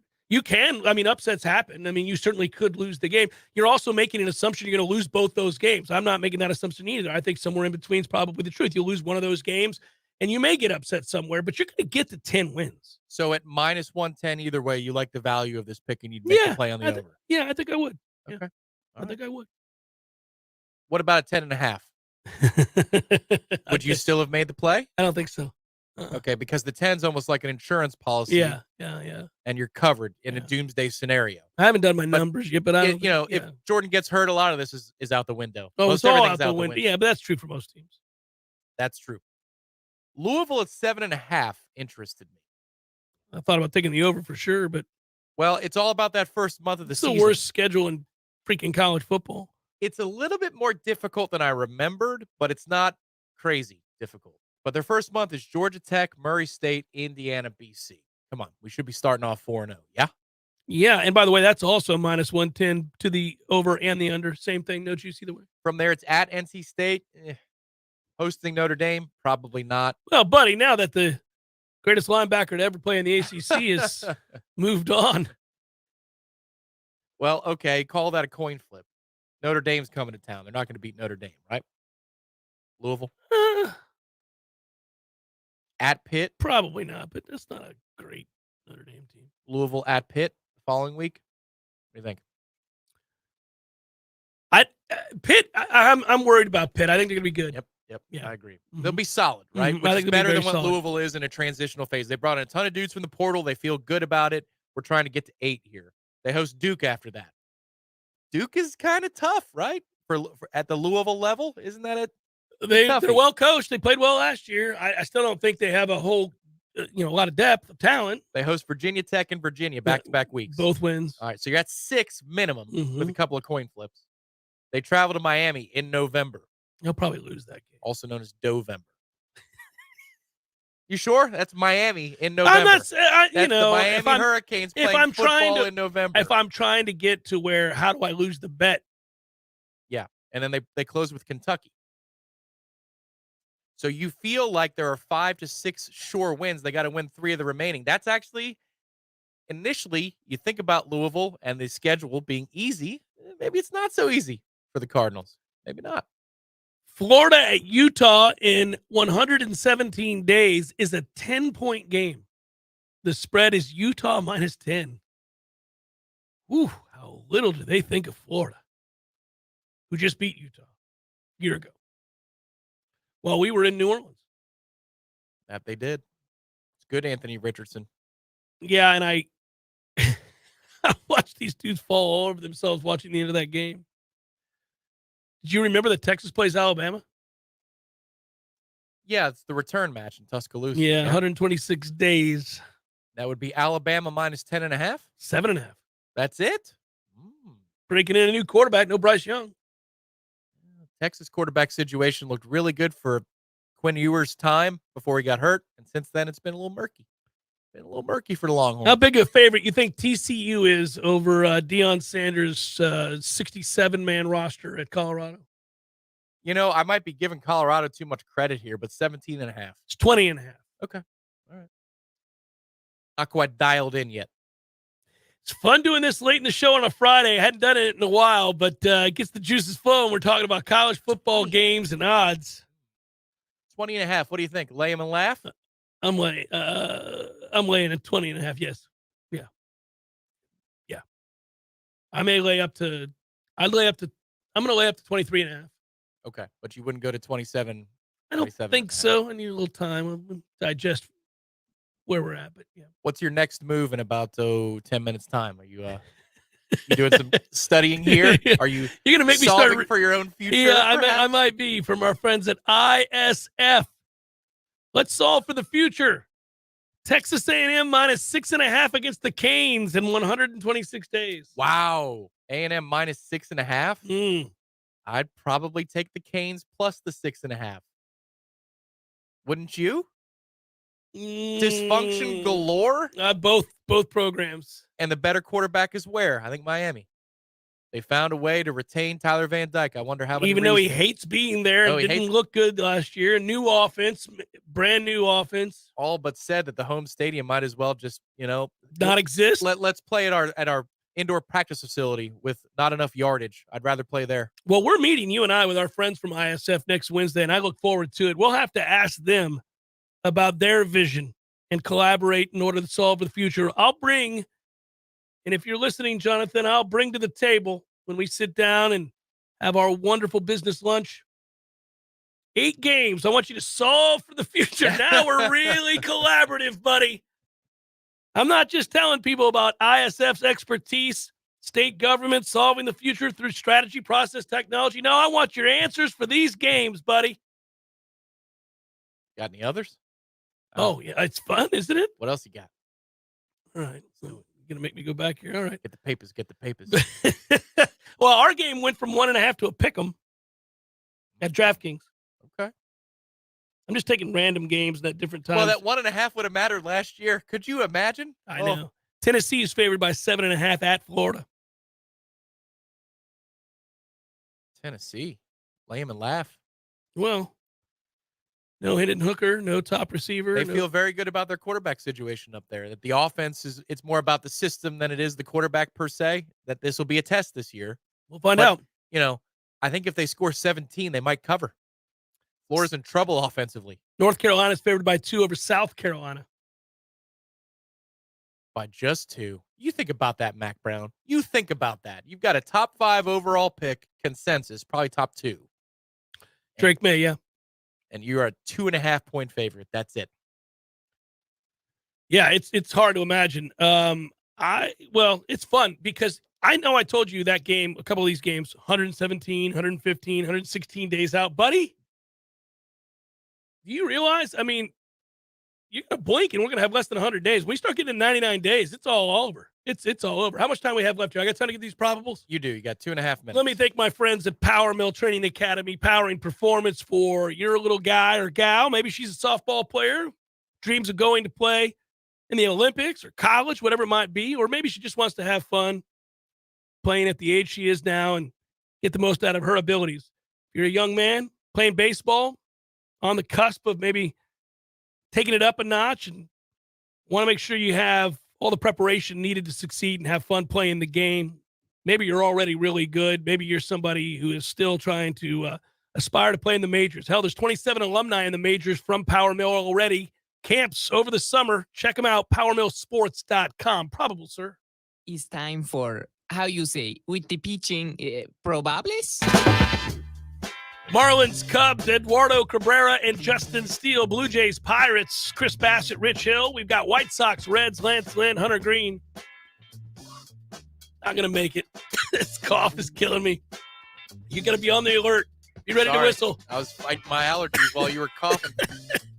Yankees, Rays, Johnny Brito, Gianni Torinos. We got the Red Sox and the Phillies, Chris Sale, Zach Wheeler, Rockies, Mets, Antonio Cincinnati, Cody Senga-san. Twins, Guardians, Bailey Ober, Peyton Battenfield. Oh, boy. Peyton Battenfield. Sorry, that's even worse.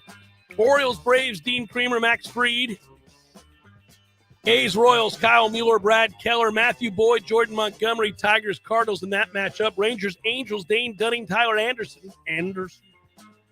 Nats, D-backs, Josiah Gray and Merrill Kelly. Dodgers, Padres, Clayton Kershaw, Yu Darvish. Astros, Mariners, Christian Javier, Luis Castillo. And finally, Brewers, Giants, Corbin Burns, Sean Manaea. I made it through, and that's a look at those that shall reside on the bump.